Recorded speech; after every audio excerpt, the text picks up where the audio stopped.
Prabowo persilahkan orang-orang yang tak punya jiwa nasionalis untuk kabur ke Yaman, negeri miskin yang selama ini dipuja-puja kaum Habib dan para sukibinnya. Bukti bahwa ucapan Caimin adalah nyata, bahwa Presiden memang ragu dengan golongan Habib asal negeri Yaman adalah kaum keturunan Rasulullah.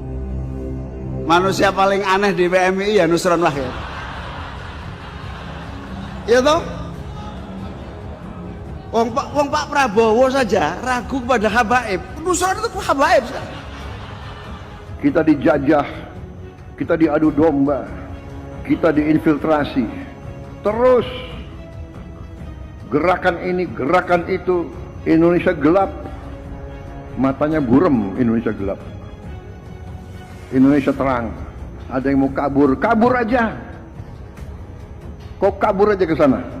Mungkin ada yang mau kabur ke Yaman, silakan. Gimana? Mau kabur kemana?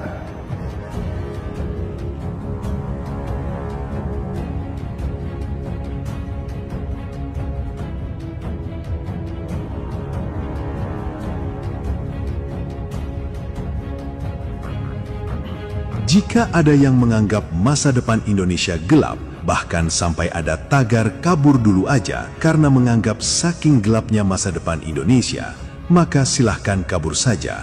Bila perlu silahkan kabur ke Yaman sana jika Indonesia dianggap tidak memberikan kehidupan yang layak bagi mereka-mereka yang tidak bisa bersyukur hidup di bumi Nusantara. Begitulah kiranya maksud dari ucapan Presiden Prabowo Subianto menanggapi orang-orang yang tidak suka dan selalu menjelekkan pemerintahnya, yang karena saking tidak sukanya, mereka sampai mengorbankan jiwa nasionalismenya, menggaungkan satu ungkapan yang tidak pantas agar masyarakat Indonesia kabur meninggalkan negeri tercinta.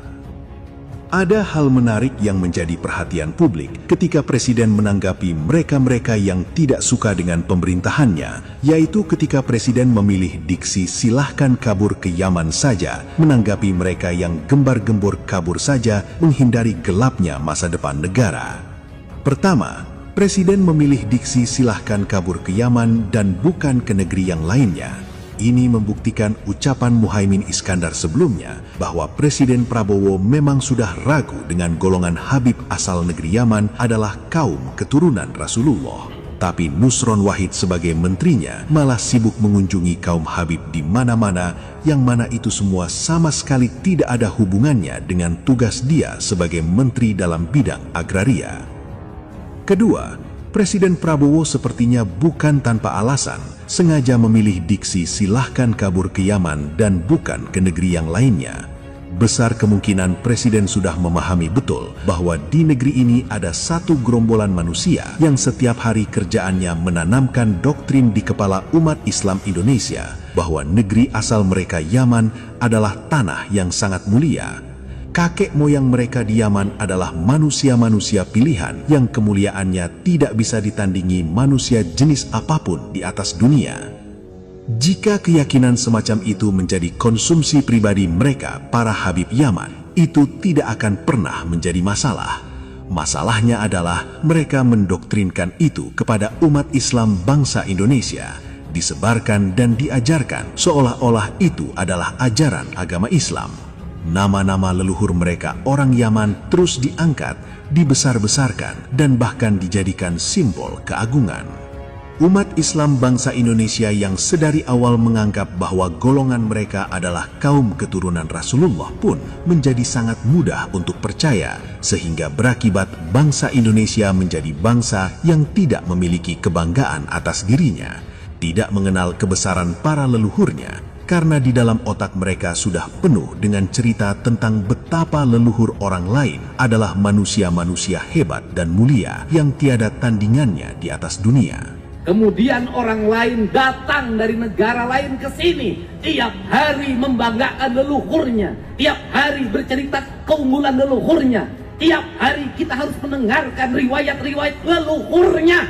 Keramatnya Al-Hamid tuh, keluarin rantai emas dari langit sampai ke bumi. Dia hampiri neraka. Saya masih punya teman ada di dalam api neraka. Dia bilang, neraka, keluarkan teman-teman saya, orang-orang yang dekat sama saya. Kalau enggak, saya masuk, nggak tanggung kalau padam neraka. cerita-cerita dalam setiap hari yang kita dengarkan adalah cerita hebatnya leluhurnya orang lain, solehnya leluhurnya orang lain. Setelah itu kita bermahabbah pada mereka, menghormati mereka, mendewa-dewakan mereka, dan kita menganggap diri kita lebih rendah dari mereka. Ini adalah upaya sistematis. Untuk apa? Untuk menghilangkan ikatan emosional, terutama orang Sunda dengan leluhurnya, dan kita semakin direndahkan martabatnya sebagai suku dan sebagai bangsa, padahal mereka makan setiap hari dari kita.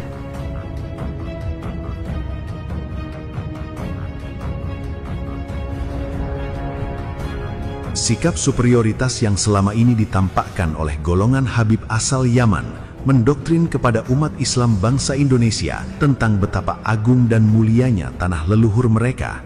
Bisa jadi ini yang menyebabkan Presiden Prabowo benar-benar terusik jiwa nasionalismenya, sebab mereka hidup dan menikmati alam Indonesia, tapi malah mengajarkan kepada bangsa Indonesia untuk mengagungkan tanah leluhur mereka di Yaman sana. Korban dari doktrin mereka pun tidak main-main. Bukan cuma orang awam saja, tapi sekelas kiai atau ustadz yang katanya berilmu tinggi pun akan menjadi tumpul akal warasnya jika doktrin dari kaum Habib tentang betapa mulianya tanah leluhur mereka sudah menancap di dalam otak seorang anak manusia. Makanya di Tahrim Hadramaut Yaman tak diaspal jalan. Bukan karena Yaman miskin, pemerintahnya kaya raya. Kenapa? Karena mereka tak ingin bekas-bekas tapak kaki wali-wali Allah itu ditutup oleh aspal. Begitu mereka memuliakan, menghormati para wali-wali Allah. Dul Somad ini adalah contoh betapa bahayanya doktrin kaum Habib Yaman karena bisa mematikan akal waras manusia. Dan karena itulah, penggunaan spesifik nama negara Yaman oleh Presiden jelas bukan sekadar kebetulan, melainkan ini adalah tamparan keras yang sengaja ditujukan kepada kelompok keturunan pendatang asal negeri tersebut yang sudah lama hidup di bumi Nusantara, tetapi tetap tidak bisa melepaskan ikatan emosional terhadap negeri asalnya.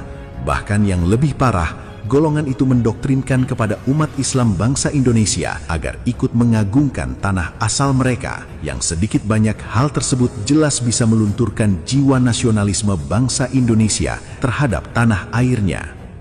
Dari sinilah publik bisa menilai bahwa dari sekian banyak etnis keturunan asing yang hidup di Indonesia, hanya etnis keturunan Yaman dari golongan Habiblah yang paling tidak tahu diri dan tidak bisa menempatkan diri mereka sebagai warga keturunan pendatang. Warga keturunan Arab yang asli saja, yang di tanah leluhur mereka terdapat Mekah dan Madinah, kota yang disucikan oleh umat muslim di seluruh dunia. Ketika mereka hidup di Nusantara dan sudah menjadi warga negara, mereka sudah melepas sisi emosional dengan tanah leluhur dan berusaha sepenuhnya menjadi bangsa Indonesia. Publik tidak pernah mendengar ada orang Arab yang gembar-gembor bahwa tanah leluhur mereka Mekah dan Madinah adalah tanah yang sangat agung dan mulia. Publik juga tidak pernah mendengar ada keturunan Tionghoa yang sudah menjadi warga negara Indonesia malah membanggakan tanah asalnya di Cina sana, meskipun negeri asal mereka adalah negeri yang memiliki peradaban tinggi dan itu tercatat dalam sejarah. Tidak seperti keturunan Yaman yang selalu gembar-gembor bahwa tanah asal mereka adalah tanah yang sangat mulia dan penuh berkah, padahal seluruh dunia juga tahu bahwa negeri asal mereka adalah negeri paling miskin di Timur Tengah, bahkan juga termasuk negara yang paling miskin di dunia. Fenomena pemujaan dan pengagungan terhadap negeri Yaman, dan ironisnya itu dilakukan oleh gerombolan manusia yang hidup dan menikmati alam Indonesia. Barangkali itulah yang mengusik jiwa nasionalisme seorang Prabowo hingga ia mengucapkan, "Silahkan kabur ke Yaman saja." Ini bisa dibaca sebagai tuntutan agar mereka melakukan pembuktian. Jika memang negeri Yaman adalah negeri yang mulia dan penuh berkah, maka silahkan hidup di sana. Jangan cuma mendoktrin dan mendongeng saja, tapi benar-benar rasakanlah betapa nikmatnya hidup di negeri tandus tersebut. Negeri penuh konflik dan perang saudara yang tiada ujungnya.